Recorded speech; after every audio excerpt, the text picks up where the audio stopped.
Assalamualaikum warahmatullahi wabarakatuh.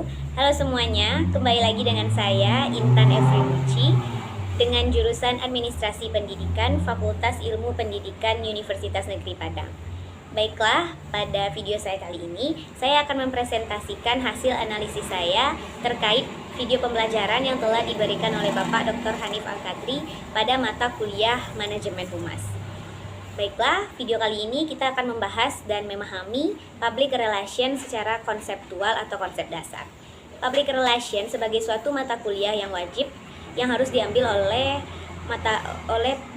Prodi Administrasi Pendidikan sebenarnya memberikan dampak tidak hanya ketika saya atau kita bekerja di suatu lembaga atau organisasi manapun, tapi konsep kehidupan public relation itu bisa kita ambil dan dibawa ke dalam kehidupan secara personal, di mana artinya tahap demi tahap proses, bagian, tujuan, dan syarat perilaku dari seorang public relation officer itu ketika ia memanfaatkan dan menjadi bagian dari diri Anda ini sebenarnya akan menjadi satu kunci dasar untuk sukses dan untuk melangkah serta melakukan apapun bentuk kehidupan Anda. Nah, baik, mari kita lihat konsep ini. Ada 4 konsep atau istilah yang muncul yang seringkali dianggap sama oleh sebagian orang, padahal konsepnya sangat berbeda. Istilah-istilah tersebut yang pertama ada marketing, selanjutnya advertising, yang ketiga branding, dan yang keempat ialah public relation. Nah, ini dicontohkan dalam satu konsep sederhana ketika ingin memiliki suatu hubungan dengan seseorang atau dengan lawan jenis. Baiklah, pembahasan pertama kita yaitu marketing.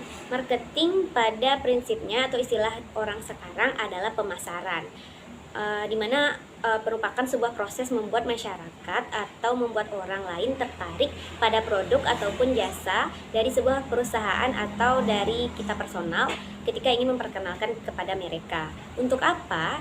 Ialah untuk melakukan proses yang lebih panjang, dan biasanya kalau organisasi yang lebih besar yang menghasilkan produk, mereka melakukan riset pasar namanya, dan melakukan analisis pencarian pelanggan yang ideal, dan definisi itu akhirnya yang menjadi amat luas dan menjelaskan bagaimana proses di dalam marketing itu sendiri. Dan pemasaran dalam istilah orang kita itu dimulai dari proses pengembangan produk, metode distribusi, kemudian dilakukan penjualan produk dan jasa, dan terakhir barangkali dilakukannya pengiklanan. Nah, yang menjadi problem adalah marketing fokusnya lebih kepada meyakinkan orang lain bagaimana supaya produknya terjual. Selanjutnya kita masuk kepada istilah yang kedua, yaitu advertising. Apa itu advertising? Advertising kalau dilihat dari istilahnya itu adalah sebuah penyajian materi atau pesan atau bentuk komunikasi sebuah lembaga atau organisasi atau seseorang kepada masyarakat atau kepada publiknya. Namun penyajian materi atau pesan ini dilakukan melalui media massa dengan menggunakan bahasa yang bersifat persuasif, dan seringkali kalau kita lihat-lihat advertising ini seringkali dikaitkan atau diartikan sebagai jasa periklanan atau iklan. Dan biasanya hal ini dilakukan dengan tujuan utama untuk mempromosikan sebuah produk, barang atau jasa yang sedang dijual oleh perusahaan atau organisasi. Nah, jika Anda memiliki sebuah perusahaan yang menjual suatu produk, maka Anda bisa menggunakan jasa periklanan untuk mempromosikan. Kenapa orang mau beriklan terlalu mahal? Ya, supaya produknya diketahui oleh orang banyak, dan hal itu dilakukan berkali-kali. Maka dalam konteks periklanan, biaya promosi jauh lebih mahal daripada biaya produksi. Karena hal ini dilakukan sampai orang banyak atau orang khalayak banyak itu mengenal dan mengetahui produknya. Baiklah, kita lanjut kepada istilah yang ketiga, yaitu branding. Apa itu branding? Sebenarnya kata branding itu sudah berkembang dari hanya sekedar merek atau nama dari suatu produk, jasa, atau perusahaan yang berkaitan dengan hal-hal kasat mata dari merek itu sendiri seperti nama logo, nama dagang. Namun sekarang konteks branding itu juga beralih dan berkembang menjadi citra, kredibilitas maksudnya, karakter, kesan, dan juga persepsi serta anggapan dari di benak konsumen. Nah, jika ketiga hal ini maksudnya marketing, advertising dan branding Anda lakukan dalam konsep keseharian, maka Anda akan mendapatkan manfaat untuk meyakinkan orang dalam dalam konteks dunia kerja. Karena ilmu marketing perlu dalam konsep Anda menjual produk ataupun jasa. Nah, selanjutnya yang keempat yang terakhir serta yang paling luar biasa sehingga menjadi mata kuliah yang wajib untuk saya ambil dalam jurusan ini atau administrasi pendidikan, yaitu adalah public relation. Baiklah, selanjutnya kita masuk kepada public relation. Public relation ini perlu Anda ketahui bahwa ada satu proses yang sangat terkenal dari Mertens yang mengindikasikan 4 step yang diberi nama RACE atau RACE ini merupakan singkatan dari R, A, C, dan E. Dimana R itu adalah research, A itu adalah action, C itu communication, dan E itu evaluasi atau evaluation. Pekerjaan seorang public relation officer atau apapun istilahnya, artinya pelaku-pelaku public relation di sebuah lembaga, di setiap organisasi, pekerjaannya amat sangat tidak mudah. Bahkan besar kecilnya sebuah lembaga, hidup matinya sebuah organisasi, nyawanya sebuah lembaga sangat ditentukan oleh seberapa hebat public relation yang ada di organisasi tersebut. Artinya jika dibawakan kepada diri sendiri atau personal, hebatnya Anda sangat ditentukan seberapa piawainya ilmu public relation yang ada di dalam diri Anda. Maka di negara-negara hebat, negara-negara yang bukan negara berkembang lagi atau bukan negara-negara maju atau bahkan negara-negara maju yang bahkan sangat besar, posisi dari public relation itu hampir selevel dengan posisi pimpinan tertinggi.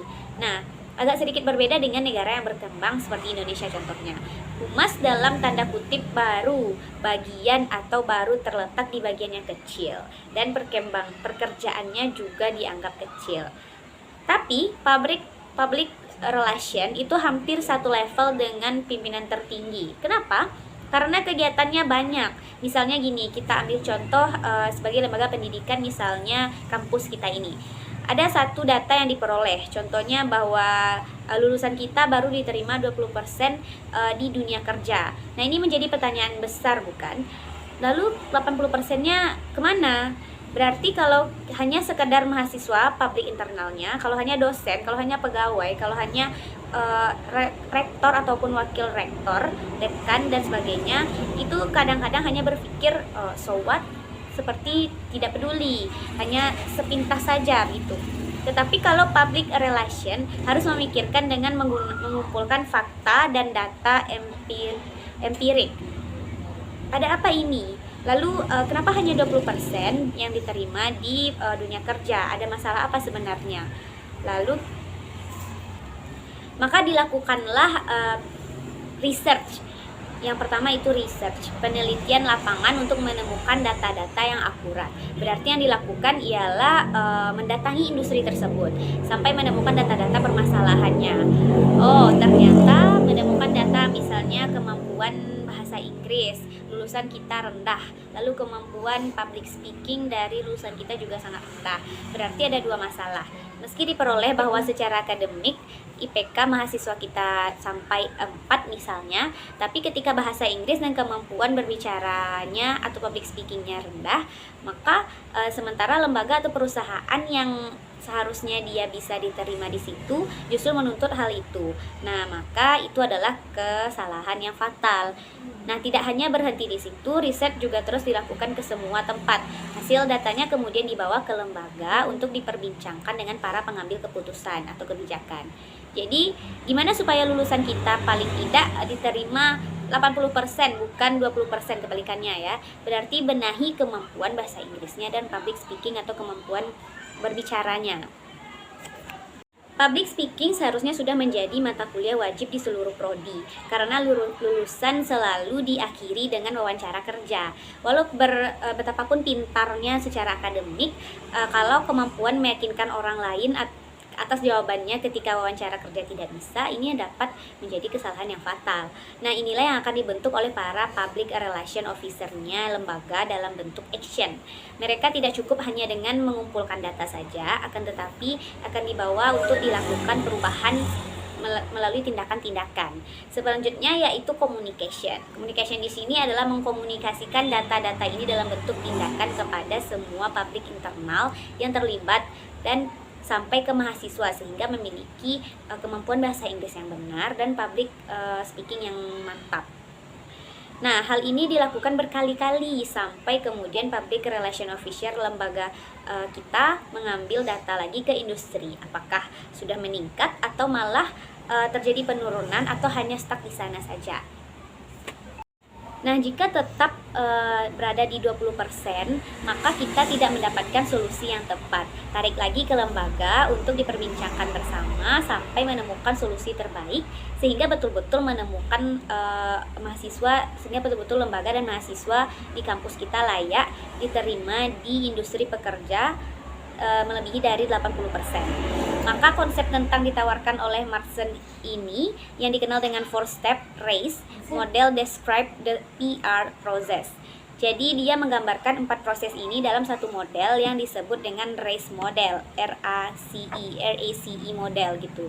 Jadi itulah sebagian konsep umum tentang public relation di mana dapat menjadi cikal bakal keberhasilan setiap Anda, personal maupun lembaga atau organisasi, menjadi nyawa di setiap lembaga sehingga public relation menempati posisi yang mendapatkan gaji tidak sedikit karena sangat susah untuk sampai ke tahap tersebut, sangat susah untuk meyakinkan seseorang dengan kemampuan yang kita punya. Baiklah, sekian dari saya. Salah dan janggal mohon dimaafkan. Saya akhiri dengan wabillahi taufik wal hidayah. Assalamualaikum warahmatullahi wabarakatuh.